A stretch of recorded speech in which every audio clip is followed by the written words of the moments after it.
It being 2 p.m, we'll move to question time. I call Senator Hughes.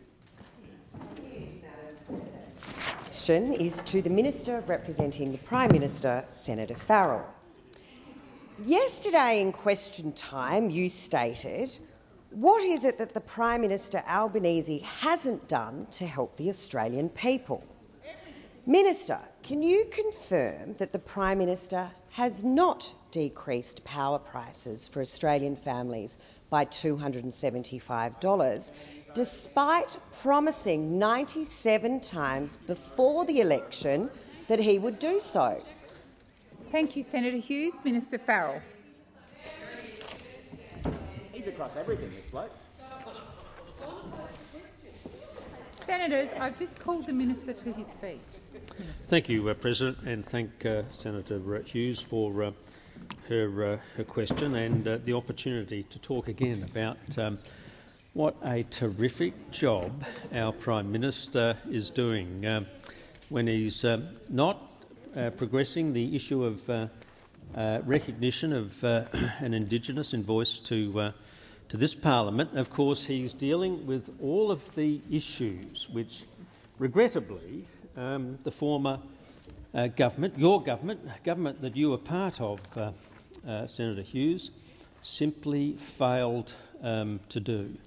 And so, bit by bit, we're trying to restore the Australian economy, deal with all of those serious cost of living pressures that every single family is facing right at the moment because of your neglect of things like an energy policy, things like dealing with the issue of climate change. Each day, the Prime Minister wakes up and thinks, how can I help Australian families to reduce and push down the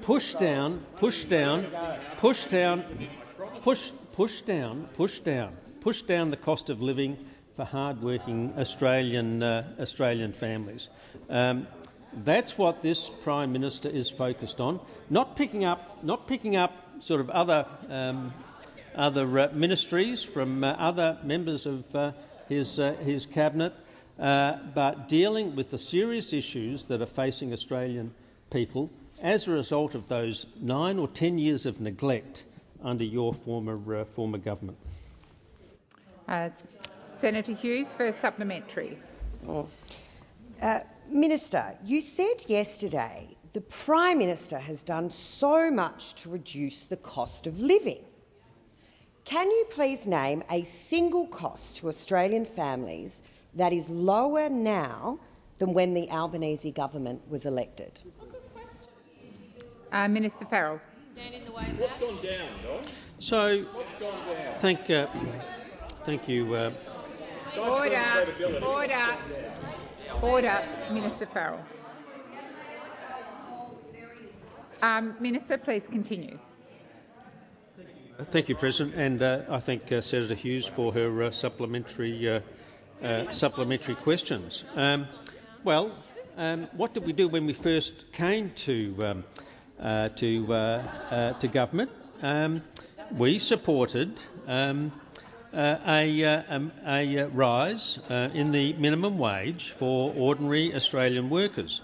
What was your policy at the time? Your policy as Minister Farrell, please resume your seat. Senator Hughes. Point of order, Madam President, relevance, and in a bid to ensure we don't get another 30 seconds of ums and ahs. The question was very specific as to naming a single cost for Australian families that has come down, a single cost. Thank you, and I appreciate Senator you Hughes. redirecting the minister to the question. Senator Hughes. The minister did start off with a bit of a preamble, but as you got to your feet, he had started to name some costs. You mightn't agree with them, but he was being relevant to your question. Minister Farrell.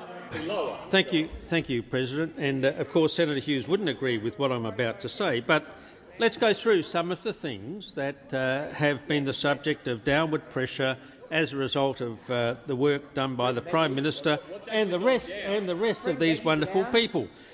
So we've cut the price of the PBS medicines from $42.50 down to $30. No, you don't Minister like me Farrell. talking about. You don't like me Minister talking about Farrell. the things that have gone down because we've Minister been doing Farrell. some. The time for answering has expired. And, senators, I was trying to draw the minister to sit down, but there was so much noise in this chamber, he was unable to hear me. He is answering questions asked by opposition senators, and I'm certainly entitled to hear the answer, as are other senators. Senator Hughes, second supplementary. President, does the Prime Minister follow your rule, Minister, and not closely follow power prices or grocery prices?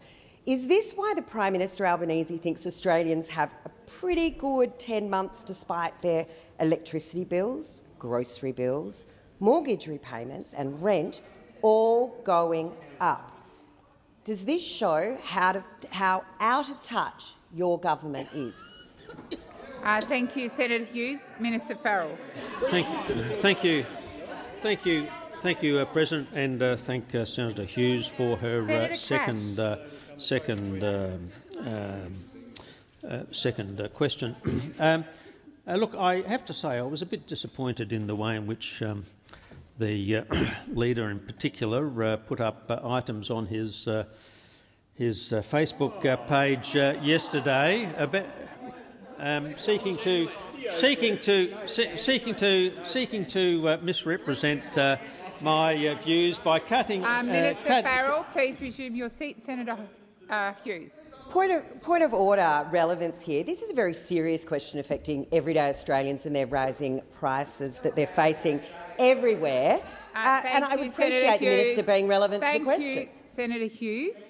I'm glad that you Senator Watt, I'm glad you pointed out it's a serious question. I would hope all questions are serious, and I would ask senators to remain silent so that we can all hear the answers. I will direct the Minister to your question. Minister.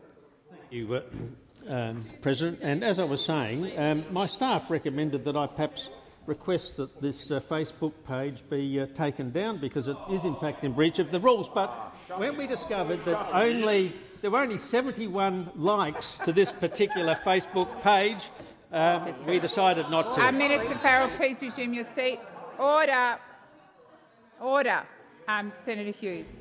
Madam President, this question was not with regards to Senator Farrell or Senator Birmingham's social media. Senator Hughes, I would ask that the Minister, in his last 8 seconds, address at least part of the question. Senator Hughes, when raising a point of order, please come directly to the point. You will note your last point of order. I directed the Minister to your question, and I'll direct him again. Thank you. Thank you, President. Look, there is no person in this country who is more concerned about cost of living. Thank you, Minister. The time for answering has expired. Senator Farrell. Order. Order. Senator Payman. My question is to the Minister for Finance and the Minister representing the Treasurer, Senator Gallagher. Can the Minister please tell us how the government is assisting Australian households to deal with cost of living pressures? Minister Gallagher. Thank you, President, and I thank Senator Payman for her question. And I can provide an update to the chamber on how the government is working hard and is focused on how we can make life easier for each and every Australian. We are certainly aware of Australians who are facing tough times with some of the increases in the cost of living.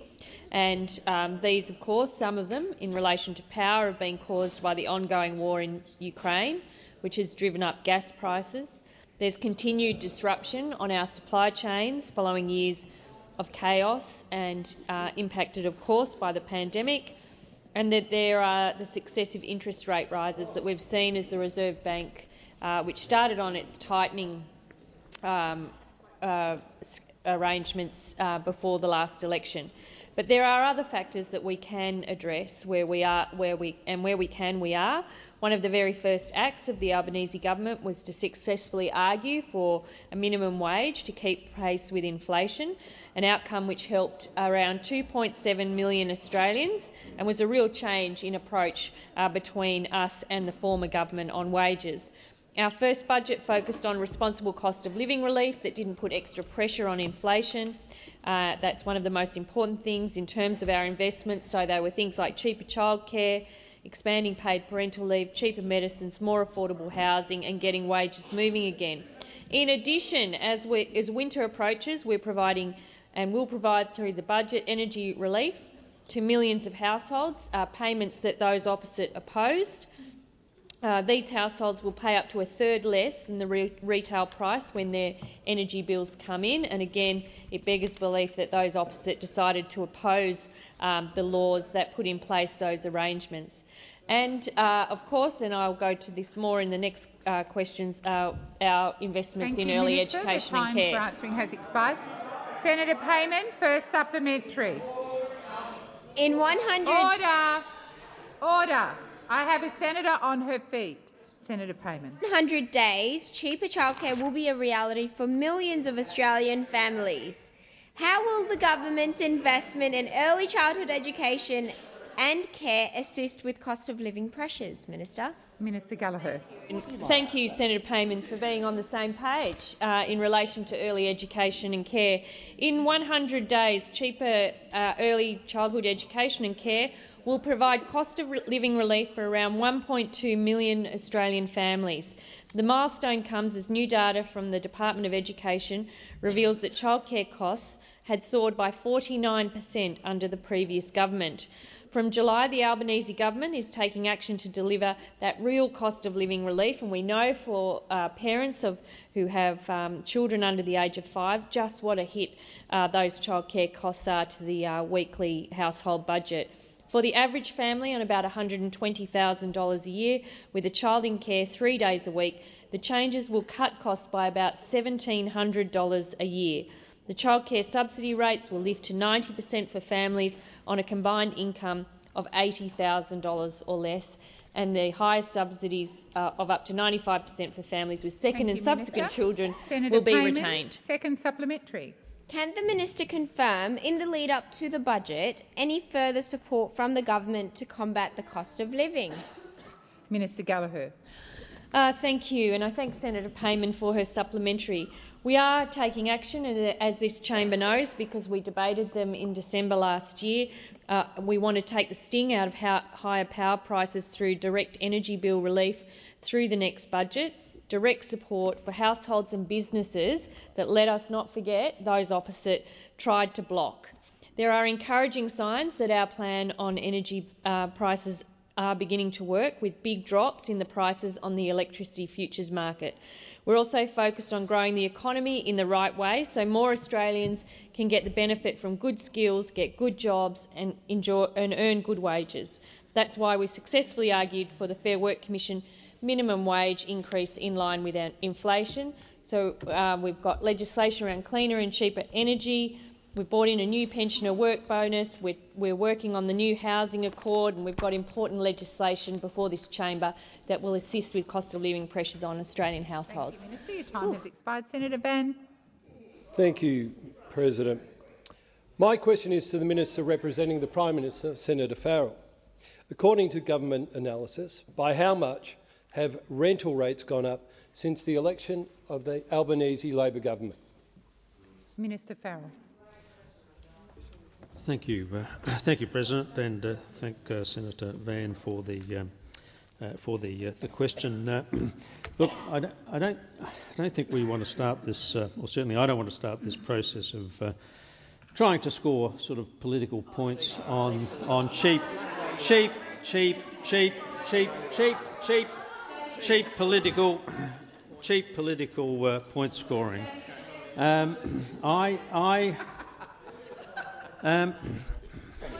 Minister Farrell. Senator Birmingham. President, I think the minister is impugning motives from Senator Van in what was otherwise a question entirely seeking a point of fact. Now, Murray's bringing some talking points forward to the table for poor Don, but I think you should bring him to order in terms of impugning motives on the senator who purely asked a factual question. Please resume your seat. Order. Order. Order. Order. I don't believe there was an imputation against the actual senator. So I'm going to call the minister and remind him of the question and the need for an answer. Senator Van. Point of order on relevance. The minister has gone nowhere near the question. Senator Van, if you were listening, you would have heard me draw the minister back to the question. Minister Farrell. Thank you, President. And what I, rather than sort of answering cheap political questions, what I'd like to talk about is what I'd like to do is talk about what this government is actually doing in practical terms to put downward pressure on the rental stress that so many Australians are now suffering. Obviously, one of the things that we can do is try and boost the supply of homes to rent, and substantial and significant investment in new social and affordable housing. It's these things, Senator Van, which will result in practical downward pressure on the rental stress that Australians that are on the Australian people right Minister at the Farrell, moment. please resume your seat. Senator Birmingham. Order on question of direct relevance. This was quite a precise question. I accept the minister is being generally relevant to the question of rental markets and rental affordability, but there was a precise question there about how much rental rates have gone up. If the minister doesn't know, he can take it on notice and provide context, but simply talking around the margins of it is not directly relevant. Thank you, Senator Birmingham. I am not privy to what government analysis Senator Van is directing us towards, but I will remind Senator Birmingham, please. Senator Birmingham, I have taken your point of order in good faith. I am simply explaining to you I'm not aware how broad or how narrow the government analysis is, but I will direct the minister to the second part of the question. Minister.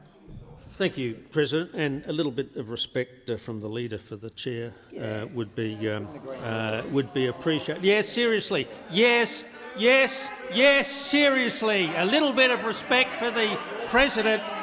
A little bit of respect.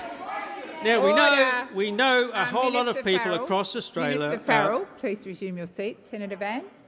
And again, direct relevance. I mean, the minister cannot just waffle on down a different path. Senator Van, your leader was on his feet with the exact same question. I have directed the minister to the question. Chair, no, he hasn't listened. No, it's not. You've raised a point of order. I've responded to that. Your leader raised exactly the same point of order. I've directed the minister to the question, and it's not for you to debate it with me. Minister Farrell. Thank you, President. And if your side stopped interjecting,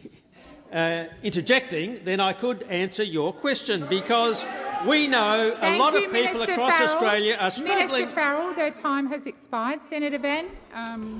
Given the success with that one, can the minister, or according to government analysis, how much more is an average standard variable mortgage rate holder paying per month on an average mortgage since the election of the Albanese Labor government? Thank you, Senator Van. Minister Farrell. Thank you, President, and thank Senator Van for his supplementary question. Well, again, I'm not going to get into gotcha questions.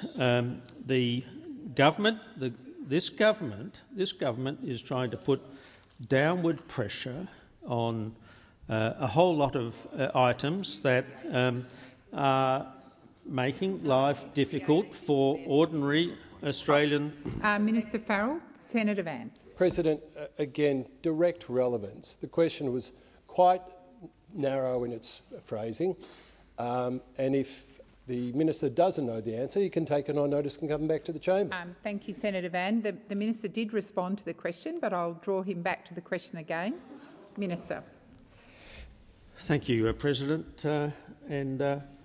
We understand the pressures that Australian families are under. We've talked previously in your previous question about the issue of rental affordability.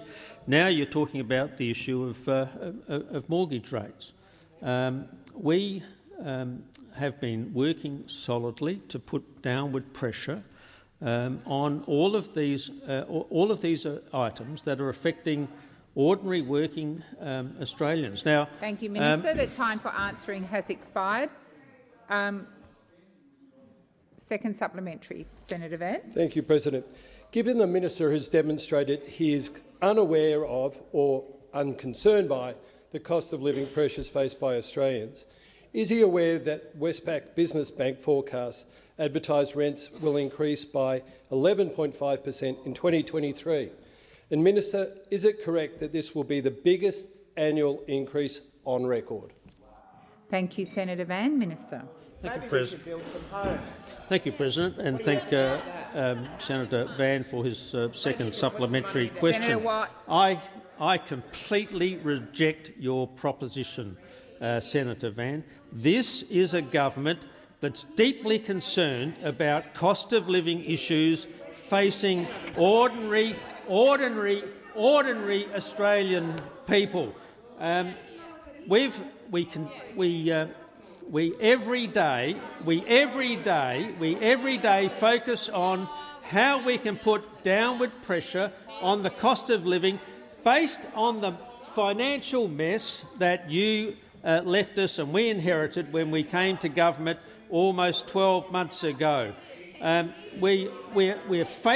Australians are facing these issues because of the inaction and the neglect of the former government in respect of all of these issues. Bit by bit, inch by inch, day by day, we're taking... expired. Senator Rice. Thanks, President. My question is to the Minister representing the Minister for Communications, Senator Watt.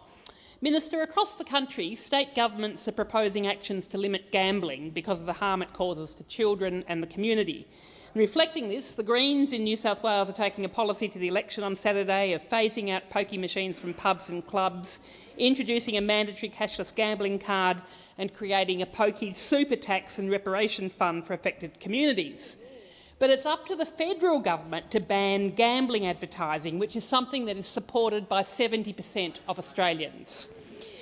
Minister, will the government move to ban gambling advertising anywhere, anytime, in the same way as tobacco advertising was banned years ago? Thank you, Senator Rice. Minister Watt. Thank you, President, and thank you, Senator Rice. Thank you for giving us an election manifesto from the New South Wales Greens. I'm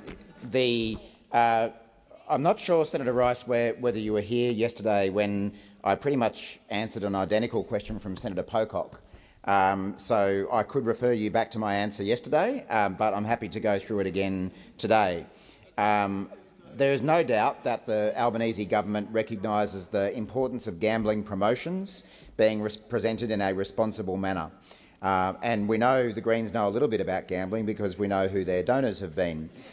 We also recognise there is ongoing community concern about the harms associated with online gambling, including advertising material, and it is timely for the Parliament to consider what more should be done to address this issue.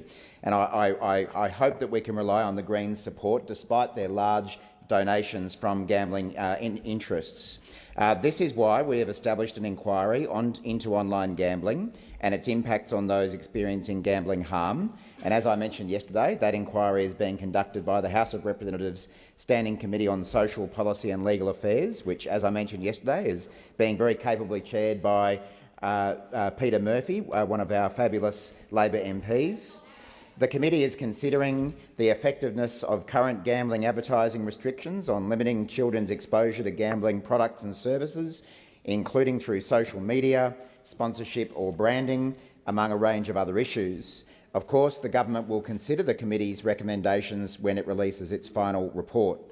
The current rules relating to the scheduling and content of advertisements on television are contained in the Co-Regulatory Broadcasting Codes of Practice. Those codes are developed under the Broadcasting Services Act 1992 by industry groups in consultation with the Australian Communications and Media Authority. There is some work to be done here. The Albanese government is on the job. There's a House committee on the job, and we look forward to seeing its recommendations. The time for answering has expired. Senator Rice, first supplementary. Thank you, Minister. So in terms of a ban, at this stage it's a no. Minister, it was a Labor government that refused tobacco donations and introduced changes to tobacco packets that protected people to reduce harm. Will you commit to refusing gambling donations and taking action to protect people from gambling harm? Minister Watt. Well, thank you, President. Again, I'm rather surprised that the Greens are choosing to use a question about whether we will ban the very kind of donations that the Greens have been receiving. So you're asking a Labor government to ban you from taking donations from the gambling industry. Is that what this is about? Please resume your seat. Senator Rice. Yeah, look, a point of order, President. The minister is misleading the parliament. The Greens do not take donations from gambling companies. Senator Rice, it's a debating point. Minister Watt. Minister Watt, please continue. There's a briefing here. Minister Watt, I've called 3 times. Sorry, President. I'm just so surprised that the Greens are asking us to stop them from taking donations that they have been taking for a number of years from the gambling industry. Let me remind you, Senator Rice, in 2022, the Queensland Greens accepted almost $500,000 in donations from a $500,000 from a high-rolling gambler, despite pushing for a ban on political donations from the gambling industry. In 2019-20, the Queensland Greens MP, Mr Berkman, had been critical of the LNP and Labor for accepting donations from gambling interests, but the highest donation in an election year in Queensland in 2019 was indeed to the Greens from Mr Turpie. Senator Rice, it's time. It is time, yes. I'll take time you to refuse donations from gambling companies. Gambling companies. Order. Yeah, the gambling industry, gambling countries. Minister, it's the Senator industry. Rice. It's the insidious, harmful industry. Senator Rice, just please resume your seat because I can't hear you and the chamber needs to come to order. Order. Order. I haven't heard the question and I don't think Senator Rice has finished the question, but would you start it again, please? I haven't started the question, I'm just correcting the record. Minister, it is clear that what is needed at a federal level is a national gambling regulator, including to tackle the harm caused by online gambling, which is national and international. Will the government introduce a national gambling regulator? Thank you, Senator Rice. Minister Watt. Thank you, President. Well, as I say, the government, the House of Representatives is conducting an inquiry into these matters at the moment, and I do look forward to its recommendations on what we can do about what is a very serious issue. But I'm interested to note that Senator Rice seems to be enunciating the Greens' position is that they don't support gambling donations from companies, but donations from individual high-roller gambles are fine. So does that mean that every time we hear the Greens say that we should ban donations from coal and gas companies, that would be okay for the Greens to take donations from Clive Palmer, who owns coal companies, or Gina Rinehart? So no to their companies, but fine for their... Mr Turpie, the high-roller gambler, has been... The Greens don't like it when they're held to account, and Senator McKim is chief among them. You come in here and mouth off constantly about what other parties should do, but the very minute your own hypocrisy is exposed, all you want to do is shout people down. You are a joke, you are a hypocrite, and you're finally being exposed. Order. Senator Watt, I do remind you to direct your marks to the chair. Senator Green. Senator Green. Thank you, President. My question is to the Special Minister of State, Senator Farrell. On this historic day, can the minister update the Senate about the progress to recognise First Nations Australians in the Constitution and to deliver an Indigenous voice to Parliament? Minister Farrell. Yes, I can, as a matter of fact, Senator Green, and thank you for the question and your great interest in this topic. And I should start by congratulating everybody in this Parliament or in the Senate for the mature way in which the issue of the referendum legislation was dealt with last night, and congratulate yourselves on passing of that legislation without any opposition in this place. But it is another historic day today, a significant day in the journey towards an Aboriginal and Torres Strait Islander voice. And we've had the opportunity for Australia to recognise Aboriginal and Torres Strait Islander peoples as the first peoples of Australia in our Constitution. This will be a simple but powerful act. The proposition that it is to be put to the Australian people has been built from the ground up through the work of the Uluru Statement from the Heart. This process is the culmination of years of discussion, consultation and hard work by Aboriginal and Torres Strait Islander people. As the Prime Minister said in his gracious and patient ask of Australia, I want to thank the Chamber for the goodwill, of course, demonstrated last night in respect of the referendum machinery bill. This will be the first referendum in almost a quarter of a century where a new generation of Australians will be able to have their say. The government believes this referendum will be a unifying moment for Australia, and I'm certainly keen for that to be the case. It's about taking this country forward for everyone. We look forward to working with the Australian community to ensure everyone can have their say in a respectful manner on this important opportunity to recognise our first Australians. Thank you, Minister Farrell. Senator Green, first supplementary. Thank you, President. Ahead of the Voice referendum, what is the government doing to implement Labor's long-standing commitment to improve voter enrolment and participation? Minister Farrell. Thank you, President, and again thank Senator Green for that question and her interest in voter enrolment. And since we took office, we've wasted no time on this issue. Last year, I asked JSCAM to investigate increasing enfranchisement and electoral participation and look forward to working across the parliament on meaningful reform following its report. Last year, the government allocated $16.1 million to the Australian Electoral Commission over 2 years to increase First Nations enrolment and participation in future electoral events as part of the referendum preparatory work. More recently, I approved regulatory changes making it easier for more Australians eligible to enrol to actually get on the roll. From the 17th of February, eligible Australians have been able to use their Medicare card and their Australian citizenship certificate numbers to enrol and or update their enrolment. Thank you, Minister. The time for answering has expired. Senator Green, second supplementary. Thank you, President. Minister, it is important that First Nations people have their say at this referendum. Can the Minister update the Senate about the steps the government is taking to improve Indigenous enrolment particularly? Thank you, Senator Green. Minister. Thank you, President. And I can say, thank you, Senator Green, I can say that early AEC data from around the country shows that between 11 and 14% of new enrolment applications are using those new methods of enrolment that I mentioned before. One outstanding initiative from the Gillard Labor government was the Federal Direct Enrolment Update Program, which uses information from the government agencies to assist with updating elector details and including eligible voters on the roll.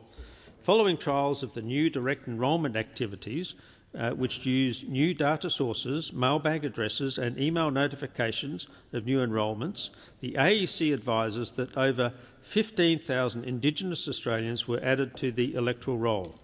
Following these successful trials, the AEC advises me that these activities will be included as a permanent feature of our enrolment program. The estimated Indigenous enrolment rates— Thank you, Minister. The time for answering has expired. Senator Tyrrell. Thank you, President. This question is for the Minister representing the Minister for Housing, Senator Farrell, and it has no preamble. How many homes will Tasmania get under the Housing Australia Future Fund in the first 5 years? Thank you, Senator Tyrrell.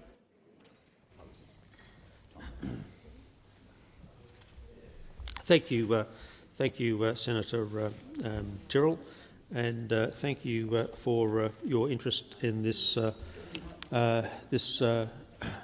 initiative of the federal government to try and increase the number of and access to homes by ordinary Australians.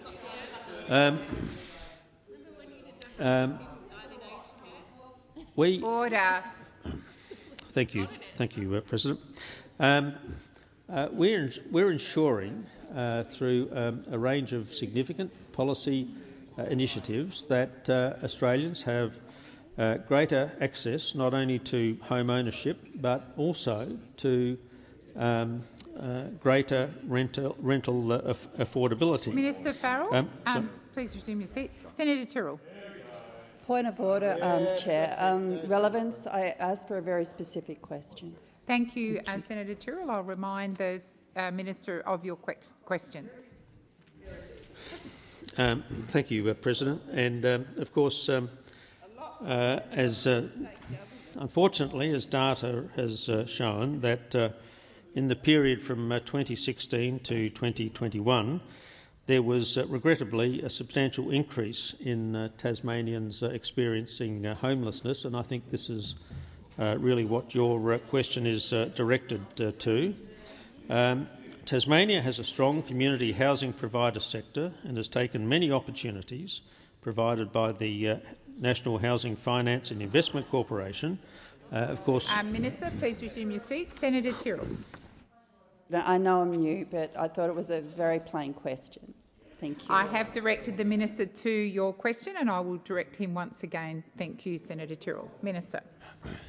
So just recently, Minister Collins was in Launceston to turn the sod on the site of 48 affordable new homes for Tasmanians in need, with the community housing provider Community Housing Limited.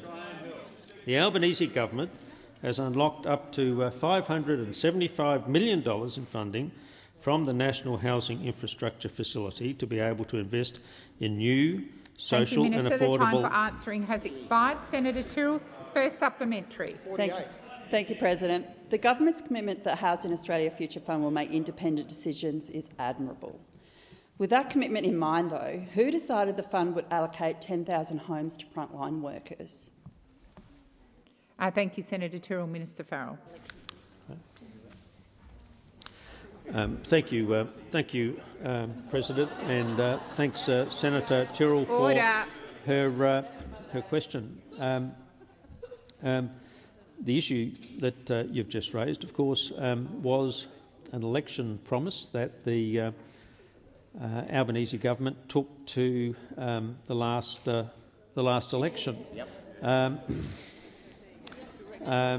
So, in terms of who decided that issue, well, of course, it was the Australian people, because the Australian people elected the Albanese government to be the government of this country, and of course, what we are doing now with our housing policies is implementing those decisions which we took to the people at the last election.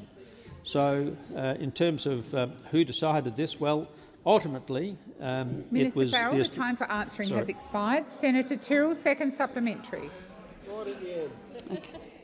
Thank you, President. On current projections, in the next 5 years, 1,100 Tasmanians will be homeless.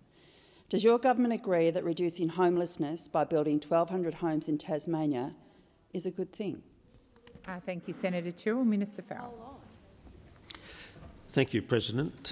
Look, to be honest with you, Senator Tyrrell, I think you're just focusing on one small aspect of what the government is proposing to do. Let me tell you about some of the things this government is doing by comparison to what the previous government did not do. Senator, Minister Farrell, please resume your seat. Minister Farrell, order on my left. Senator Watt, I've just called the chamber to order. Minister Farrell. Thank you, President. $10 billion investment to improve housing outcomes in Australia. 20,000 social homes, including 4,000 homes for women and children impacted by domestic violence and older women at risk of homelessness. 10,000 affordable homes for frontline workers. $30 million for housing and services for veterans. $200 million to repair, maintain and improve housing in remote Indigenous communities. Minister, please resume your seat. Senator Tyrrell.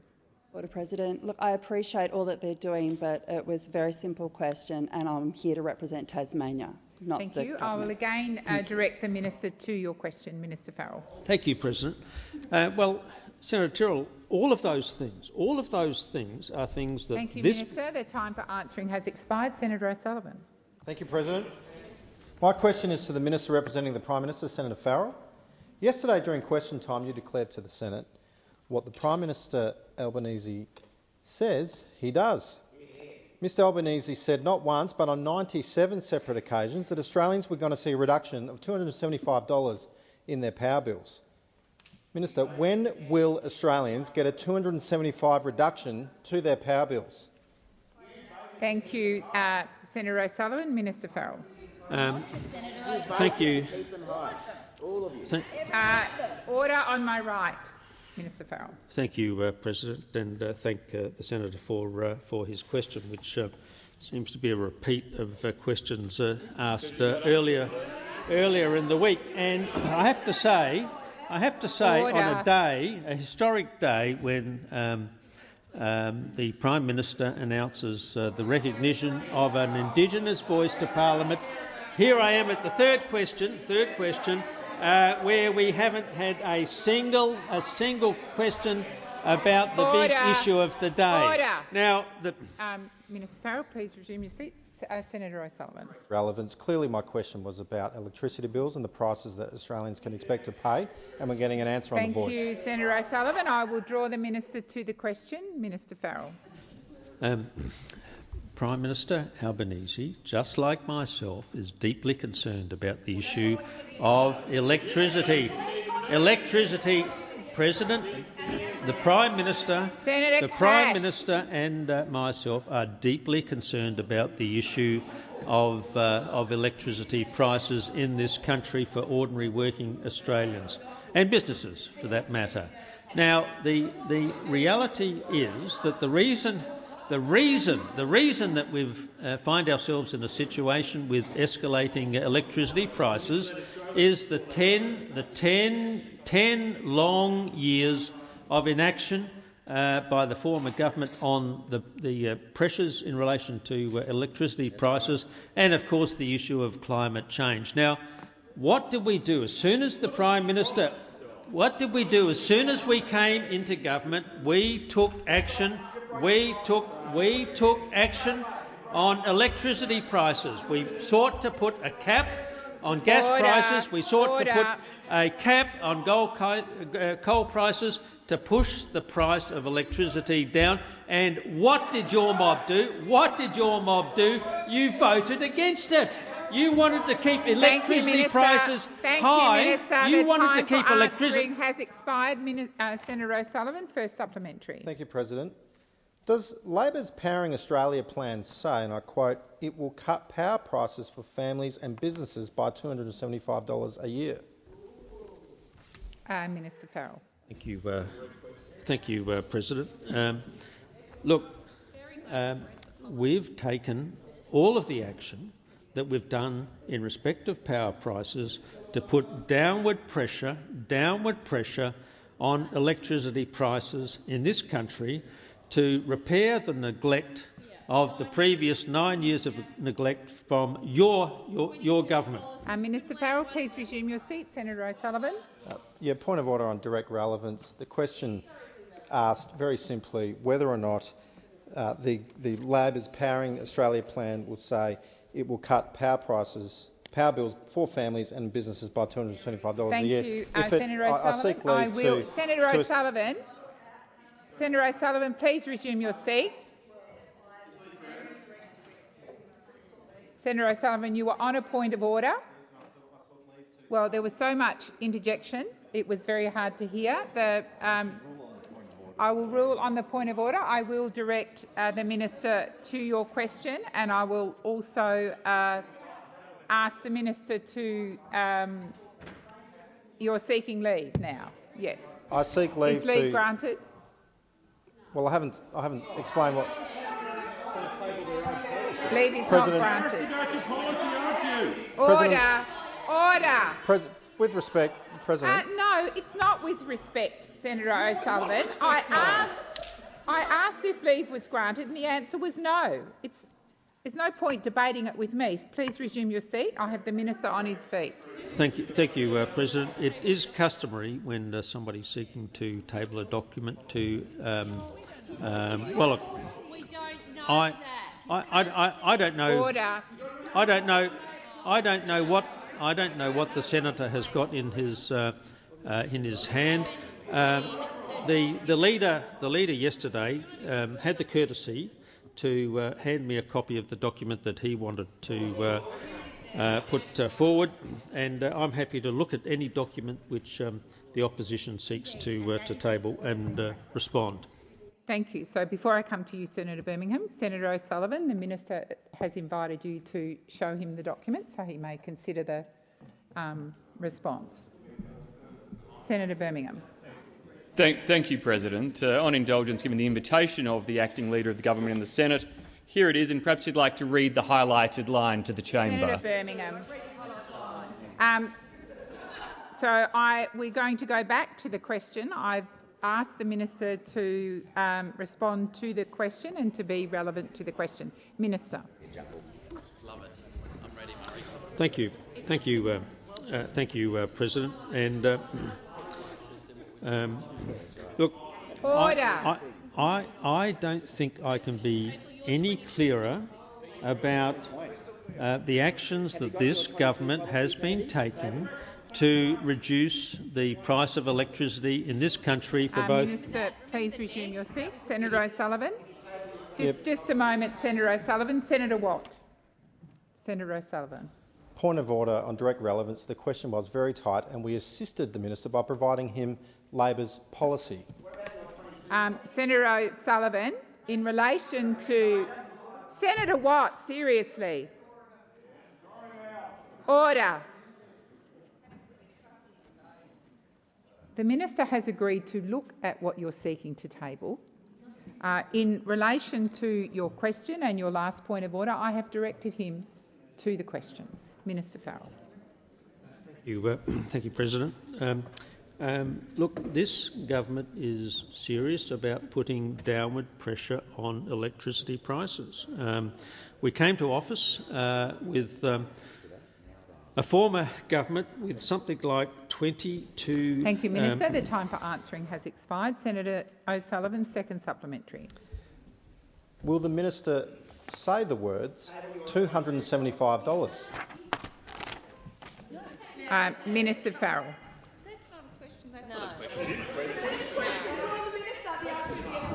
I am going to sit the minister down again until there is respectful silence from both sides. Thank you, Senator Green.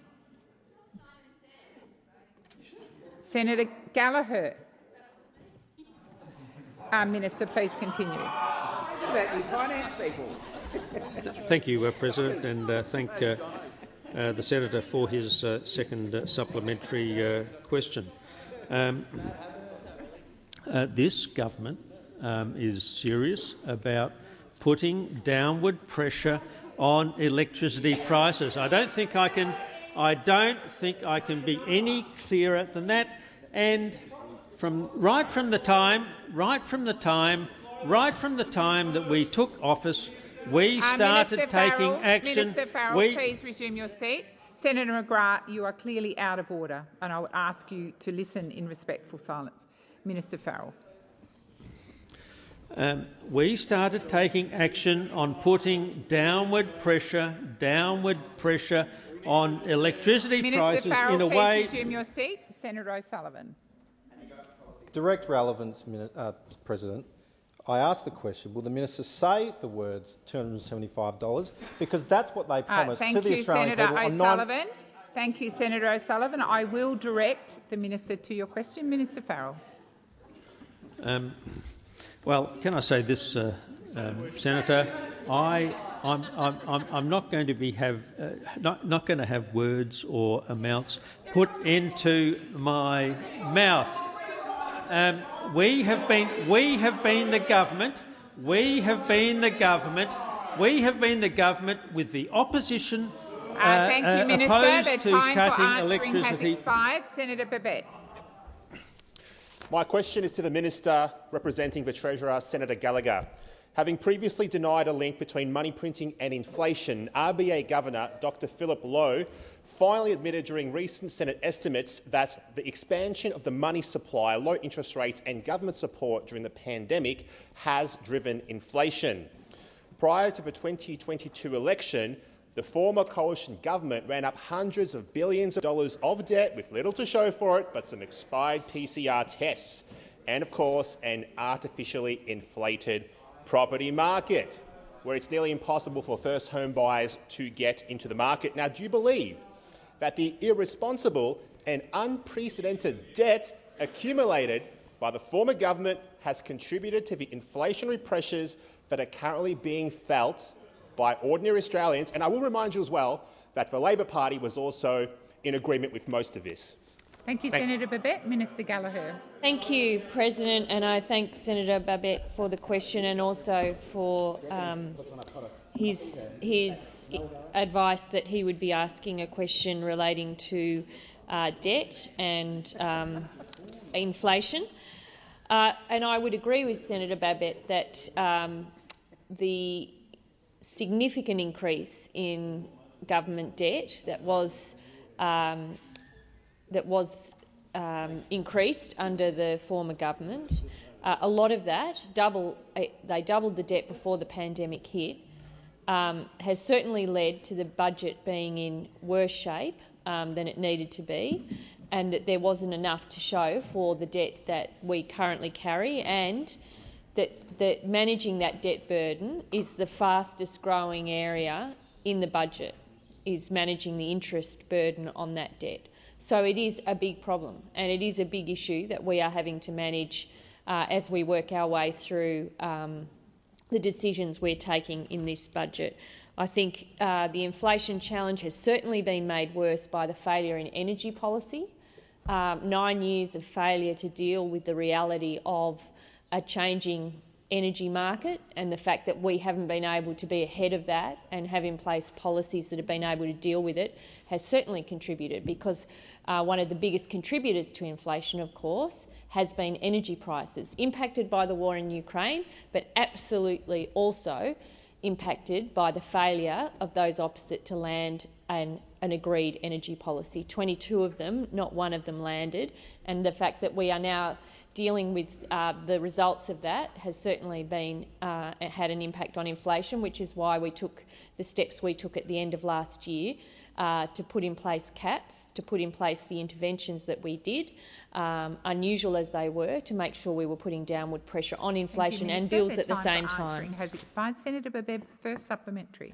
Thank you, Minister. Now, I guess we're in agreement now that increased government spending does indeed contribute to higher inflation. So, why is the government, the Labor government, not responsibly attempting to heavily reduce spending to balance the budget and to actually make a start on repaying our nation's debt? Why all the big spending?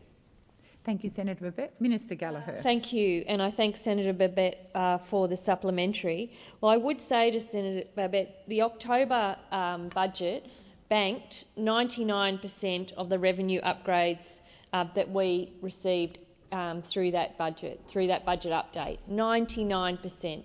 It's unprecedented, and I think that goes to show the approach that the Treasurer, Dr Chalmers, and I take in terms of budget management. And it's not just how much you spend; it's the quality of the spend. Are the investments you're making driving an economic outcome, an economic or social outcome? So our childcare investments, our investments in cleaner and cheaper energy, our investments in medicines, all of those things. It's about the quality of the spend. We don't want to pork barrel our way around the country like those opposite did. We need to make sure that every dollar that's spent is invested in the productive capacity of our country and improves the living standards of Australians. Thank you, Minister. Senator Babet, second supplementary. Thank you, Minister. So I guess it's pretty clear that all governments lack the courage to cut spending because it's unpleasant to do so. Now, will you rule out future taxes on the family home, and will you confirm that your government will proceed with the Stage 3 tax cuts to ensure that Australians can keep more of their own money and keep up with the rising costs of living? Thank you. Thank you, Senator Babet. Minister. Thank you. Well, on the question around taxes on the family home, we understand the importance of the family home, and it will remain exempt from capital gains tax. I think the Prime Minister and Treasurer have made that clear in recent weeks, and our position on Stage 3 hasn't changed. On the spending side, I think we do need to acknowledge that significant amounts, the vast proportion of spending in the Commonwealth budget is in payments through our social security system and payments to the states and territories.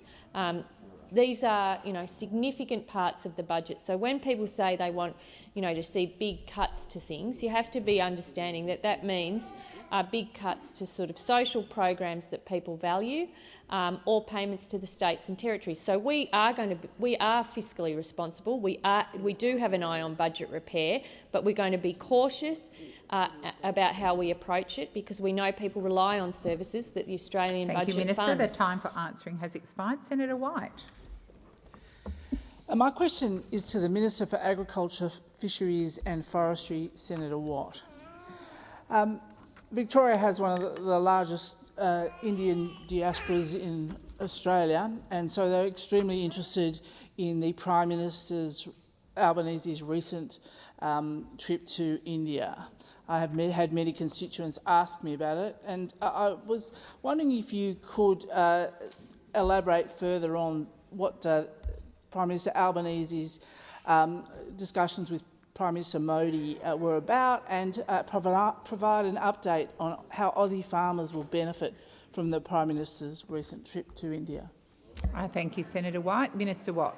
Thank you, President. And isn't it good that one senator in this chamber has some questions about agriculture? And I'm not surprised it comes India, and it's not surprising that it comes from Senator White, who comes from good farming stock herself. And I know not that long ago attended a very important event with the dairy industry in Tatura, just outside Shepparton, and I thank her for doing so. Well, the Prime Minister's recent trip to India, where he, of course, was triumphantly accompanied by his diligent Trade Minister, Senator Farrell, was obviously a great success. And it really underscored the value of the relationship between our two countries, because this is a relationship that runs far deeper than just on the cricket field. India was Australia's 6th largest two-way goods and services trading partner at $34.3 billion last year, and that number is continuing to grow. And much like Australia, agriculture is a massive part of India's economy and its identity. And that's why it was so exciting to announce that Australia and India had agreed on two-way agricultural trade to provide new market access for Australian Hass avocados to India and access for Indian okra to Australia. This is a significant market access opportunity for Australian avocado producers, and the good people of India will now be introduced to the wonders of smashed avocado, whether it be on a Saturday morning or any other day, right across India. The opening of this new export market has been estimated by industry as having a potential market value of approximately $25 million. So it's not surprising that this deal, negotiated by the Albanese government, has been welcomed by industry groups across the board, including the Australian Fresh Produce Association, who said this new access is expected to provide a significant boost to the Australian avocado industry, supporting the sector's continued growth over the long term. And unsurprisingly, Avocados Australia backed in the announcement, saying it's a tremendous achievement and our growers and packers are very keen to prepare their businesses for India. Has expired. Senator White, first supplementary. Thanks very much for acknowledging my family's history with Tatura, where my grandparents were interned and did in fact work in agriculture, so I appreciate that acknowledgement of those great people. During his visit, Prime Minister Albanese also welcomed the recent entry into the force of ECTA. Can the Minister explain how the ECTA is already benefiting Aussie farmers? And ECTA, of course, is the India-Australia Economic Cooperation and Trade Agreement. Thank you, Senator White. Minister Watt. I'd be delighted. I'd be delighted to do so, Senator White. And again, it's good to have people on one side of the chamber who actually have real experience in agriculture going back decades, rather than people who just like to talk a lot about it.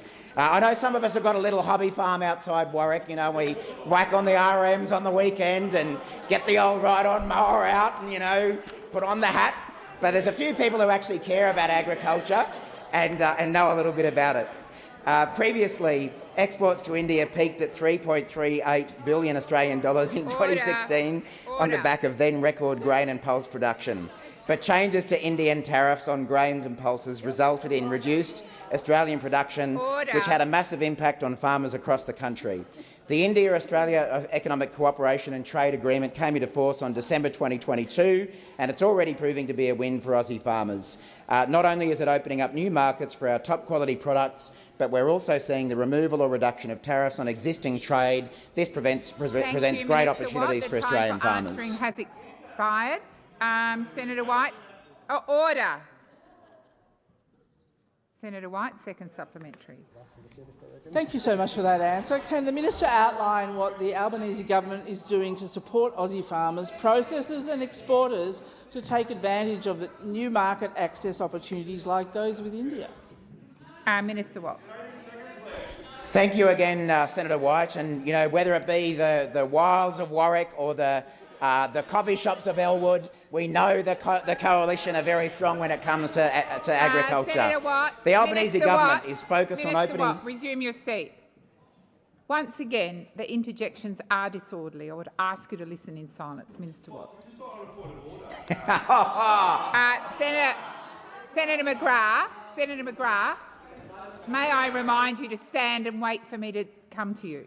That is a good reminder. A direct relevance to the question that was asked, as much as Warwick has some wild areas, particularly at my local pub, which you should come to sometime, Minister. I'd ask the Minister. Senator McGrath, that is not a point of order. Minister Watt. Thank you, President. The Albanese government is focused on opening doors for Australia's agriculture and processing industries to grow and diversify their overseas markets. India's large population and diversifying economy is creating new demand for premium and healthy produce, which Australia is well placed to deliver on. Specifically, rising consumer incomes and increasing rates of urbanisation in India mean that opportunities are likely to be concentrated in the rapidly growing high-end produce market. These are the types of opportunities that will present themselves because of other key free trade agreements which are still being finalised, including with the UK and the EU. It's hoped that the UK deal will be finalised shortly, which would be a major boost to Australia's beef, lamb and in particular our sugar industry, and I want to acknowledge all the work of people from DAF, DFAT and others. The time for answering has expired. Minister Farrell. Thank you, President. I regrettably ask that further questions be put on the notice paper.